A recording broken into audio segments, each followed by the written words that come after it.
Hello বন্ধুরা, আজকে আমি একটা রেসিপি নিয়ে আপনাদের কাছে এসেছি। পার্শে মাছের পাতুরি আপনাদের করে দেখাবো। এখানে আছে লাউ পাতা, এখানে কাঁচা লঙ্কা, সর্ষে বাটা আছে, এনে পার্শে মাছ আছে আর সর্ষের তেল দিয়ে আমি এটাকে ভালোভাবে মেখে 10 মিনিট রেখে দেবো।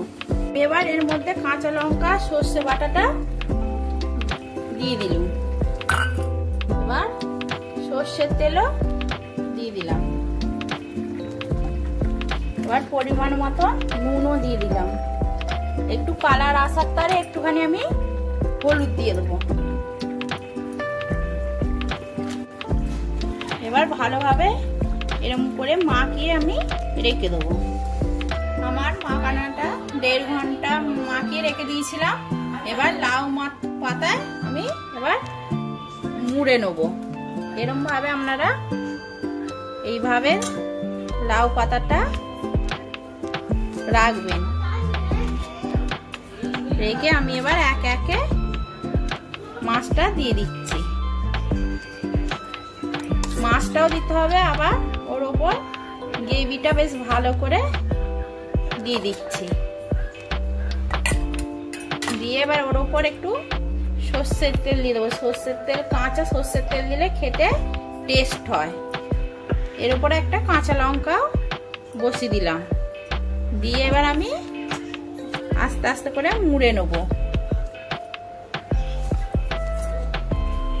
এইভাবে আপনারা আস্তে আস্তে করে এরকম ভাবে মুড়ে নেবেন এইটা মাছটা।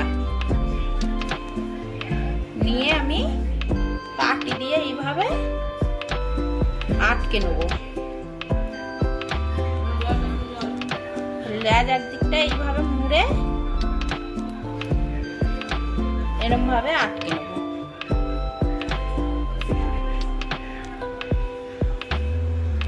আপনারা এইভাবে তৈরি করে নেবেন। এবার আমি তেলটা বসিয়ে দিলাম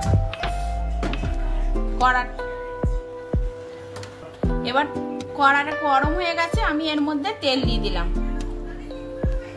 আপনারা এই জিনিসটা তেলেও করতে পারেন, ভাপিয়েও নিতে পারেন।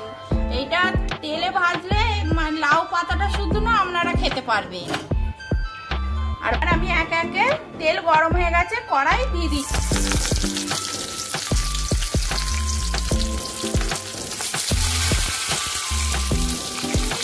জোর কমিয়ে ভাজতে হবে। দেখুন এবার লাল লাল করে ভাজা হয়ে গেছে। এবার আমি একে একে